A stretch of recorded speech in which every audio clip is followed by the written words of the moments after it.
नमस्कार, स्वागत है आपका आरटी हलचल में और मैं हूं आपके साथ फाल्गुनी सोनी लेकर जिले के तरोताज़ा हालात।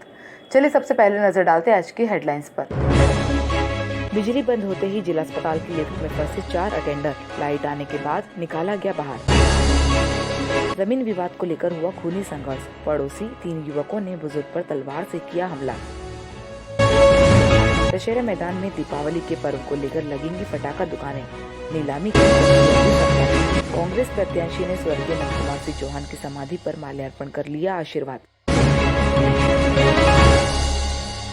और अब गतिविधियां विस्तार के साथ। जिला अस्पताल में मरीजों के लिए लिफ्ट लगाई गई है, लेकिन अटेंडर और मरीज दोनों ही इस लिफ्ट से आना जाना कर रहे हैं। आज बिजली बंद होते ही करीब 4 लोग फंस गए थे। लिफ्ट में लोगों के फंसे होने की सूचना लगते ही जिला अस्पताल में हड़कंप मच गया था। बिजली बंद होते ही जिला अस्पताल के लिफ्ट में करीब 4 लोग फंस गए। 20 मिनट बाद लाइट आने पर उन्हें बाहर निकाला गया। जिला अस्पताल मरीजों के लिए लिफ्ट लगाई गई है, लेकिन मरीजों के परिजन भी लिफ्ट से ही आना जाना कर रहे हैं। बिजली बंद होने पर लिफ्ट रुक जाती है, जिस कारण कई लोग फंस जाते हैं। जिला अस्पताल में सीढ़ियों से जाने वाले रास्ते पर जिम्मेदारों ने ताला लगा दिया है, जिस कारण मरीज और परिजन दोनों ही लिफ्ट से आना जाना कर रहे हैं। चैनल गेट पर ताला होने से मरीज और परिजन भी परेशान हो रहे हैं। उनका कहना है कि इसको खोला जाना चाहिए, हमें काफ़ी परेशानियों का सामना करना पड़ता है।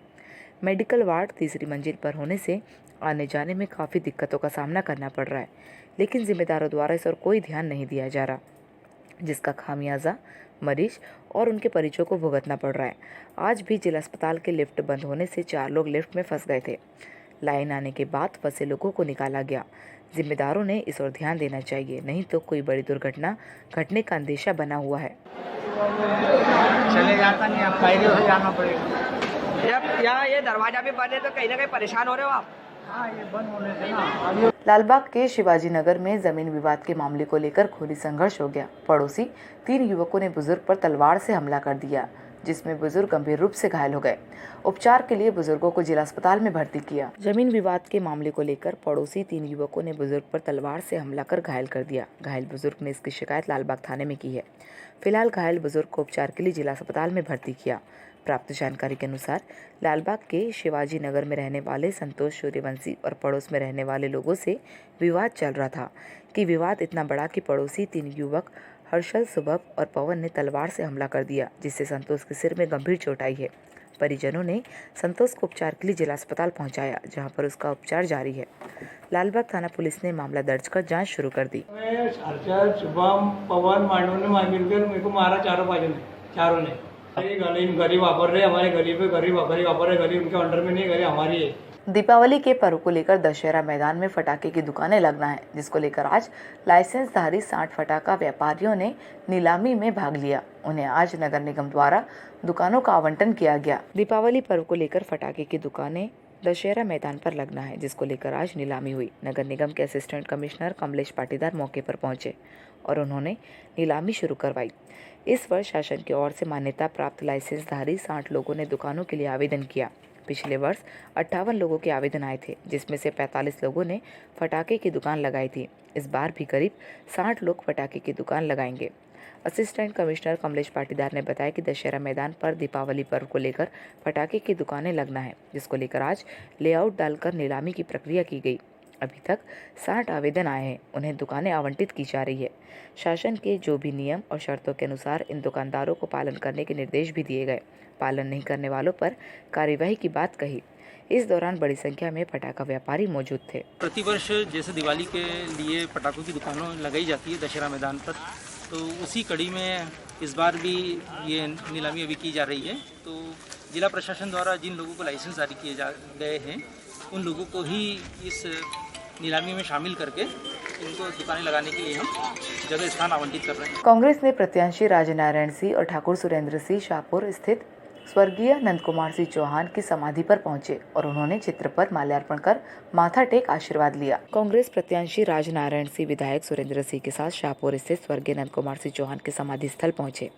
उनके चित्र पर माल्यार्पण कर श्रद्धा सुमन अर्पित किए। राजनारायण सिंह ने कहा कि नंदकुमार सिंह चौहान 1985 से मेरे दोस्त, हम दोनों ने पक्की दोस्ती निभाई। उनके परिवार को भगवान तरक्की देगा। उनके परिवार के साथ भारतीय जनता पार्टी ने क्या किया, यह सबको विदित है। बड़वा विधायक सचिन बिरला के कांग्रेस छोड़ भाजपा में शामिल होने की बात पर राजनारायण सिंह ने कहा, इससे मोटा फायदा होगा। आप देखें तो सही, इस बारे में मैं ज़्यादा कमेंट नहीं करना चाहता।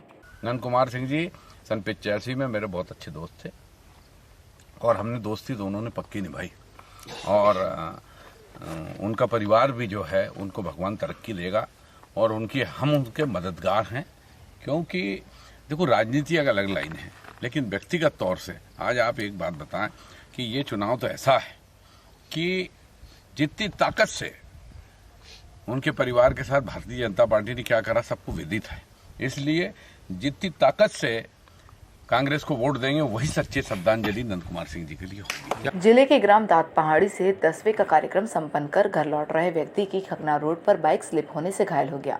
घायल को राहगीरों की मदद से उपचार के लिए जिला अस्पताल में पहुंचाया गया। 10वीं के कार्यक्रम से घर लौट रहे व्यक्ति की खकना रोड पर बाइक स्लिप होने से गंभीर रूप से घायल हो गया। राहगीरों की मदद से घायल को उपचार के लिए जिला अस्पताल में भर्ती किया। प्राप्त जानकारी के अनुसार ग्राम तलावड़ी निवासी राम सिंह उम्र 50 वर्ष साली के 10वीं के कार्यक्रम में दात पहाड़ी गया था। मोटरसाइकिल से लौटते वक्त खकना रोड पर बाइक स्लिप हो गई, जिससे वह गिर गया। गिरने से उसे सिर हाथ पैर में गंभीर चोट आई। कई घंटों तक गिरने के बाद घायल बेहोशी की हालत में रोड पर ही पड़ा रहा। राहगीरों ने घायल को उपचार के लिए निजी वाहन से जिला अस्पताल पहुंचाया, जहां उसका उपचार जारी है। भारतीय जनता पार्टी के प्रत्याशी ज्ञानेश्वर पाटिल के लिए पीएम नरेंद्र मोदी का मुखौटा पहनकर कार्यकर्ताओं को जनसंपर्क कराया। उसके बाद यूपी के सीएम योगी आदित्यनाथ के हमशक्ल को मैदान में उतारकर प्रचार कराया जा रहा है। खंडवा बुरहानपुर लोकसभा उपचुनाव में बीजेपी अपने प्रत्याशी ज्ञानेश्वर पाटिल के पक्ष में मतदाताओं को रिझाने के लिए कोई प्रयास नहीं छोड़ रही। पहले पीएम नरेंद्र मोदी का मुखौटा पहनाकर कार्यकर्ता को जनसंपर्क कराया। उसके बाद यूपी के सीएम योगी आदित्यनाथ के हमशक्ल को मैदान में उतारा। बीजेपी का मानना है वोट लेने के लिए हर प्रयोग करना चाहिए। इसमें से एक यह भी प्रयोग है। खंडवा बुरहानपुर लोकसभा उपचुनाव के रण में बीजेपी मतदाताओं को रिझाने व अपने पक्ष में वोट के लिए तरह तरह के प्रयोग कर रही है। कार्यकर्ता पीएम नरेंद्र मोदी का मुखौटा पहनकर डोर टू डोर जनसंपर्क कर रहे हैं, जिससे लोग बरबस ही आकर्षित हो रहे हैं। कोई आरती उतार रहा है तो कोई सेल्फी ले रहा है। इसी तरह उत्तर प्रदेश के सीएम योगी आदित्यनाथ के हमशक्ल को मैदान में उतारा गया। यह शख्स 2017 से बीजेपी के लिए जहां जहां चुनाव होते हैं वहां प्रचार करने पहुंच जाते हैं। लाभ तो मिलता ही है ना, योगी जी का चेहरा देखते हैं और हिंदुत्व के लिए हम लोग काम करते हैं, तो हिंदू वोटर जो हैं वो तो कम से कम हमारी तरफ हमको वोट देते ही हैं कि योगी जी आए हैं, इनका थोड़ा सम्मान तो करना चाहिए, तो वोट मिलता ही है। भारतीय जनता पार्टी खंडवा लोकसभा चुनाव से हमारे संपूर्ण कार्यकर्ता मोदी जी और योगी जी और शिवराज सिंह चौहान जी की भूमिका में है। उसी प्रकार हमारे भाई योगी आदित्यनाथ जो हमारे भी बुरहानपुर में है, क्योंकि हर कार्यकर्ता अपने आप को नेता की भूमिका में रहता है, कार्यकर्ता की भूमिका में रहता है और भारतीय जनता पार्टी लगातार प्रचार करी रही। 30 अक्टूबर को खंडवा लोकसभा उपचुनाव को लेकर मतदान संपन्न होना है, जिसको लेकर प्रशासन द्वारा भी तैयारियां की जा रही है। इसके चलते आज जिला कलेक्टर कार्यालय में अधिकारी कर्मचारियों को ईवीएम के संबंध में प्रशिक्षण दिया गया। खंडवा लोकसभा उपचुनाव को लेकर आज जिला कलेक्टर कार्यालय में मास्टर ट्रेनर द्वारा ईवीएम को लेकर प्रशिक्षण दिया गया। प्रशिक्षण में छोटी छोटी चीज़ों को विस्तार से समझाया गया। मास्टर ट्रेनर नरेंद्र मोदी ने बताया कि 30 अक्टूबर को खंडवा लोकसभा उपचुनाव को लेकर मतदान होना है, जिसको लेकर अधिकारियों और कर्मचारियों को प्रशिक्षण दिया जा रहा है। इसी के चलते आज भी कलेक्टर कार्यालय में अधिकारियों और कर्मचारियों को प्रशिक्षण दिया गया। हम आपको बता दें कि खंडवा लोकसभा उपचुनाव का 30 अक्टूबर को मतदान संपन्न होना है, जिसको लेकर प्रशासन ने तैयारियां पूरी कर ली है। आज देर शाम प्रचार थमने के बाद प्रशासन अब मतदान स्थल पर अपनी अपनी टीमों को रवाना करने की तैयारी में जुट गया है। 29 अक्टूबर को सुबह से मतदान दलों को रवाना किया जाएगा। और अब वक्त हो चुका है आपसे विदा लेने का। जाते जाते डालते नजर आज की हेडलाइंस पर। बिजली बंद होते ही जिला अस्पताल की लिफ्ट में फंसे 4 अटेंडर, लाइट आने के बाद निकाला गया बाहर। जमीन विवाद को लेकर हुआ खूनी संघर्ष, पड़ोसी 3 युवकों ने बुजुर्ग पर तलवार से किया हमला। दशहरा मैदान में दीपावली के पर्व को लेकर लगेंगी पटाखा दुकानें, नीलामी की कांग्रेस प्रत्याशी ने स्वर्गीय नंद कुमार सिंह चौहान की समाधि पर माल्यार्पण कर लिया आशीर्वाद। तो कल फिर होगी आपसे मुलाकात जिले की ताज़ा गतिविधियों के साथ। तब तक के लिए आरटी हलचल की पूरी टीम और मुझे दीजिए इजाज़त। नमस्कार।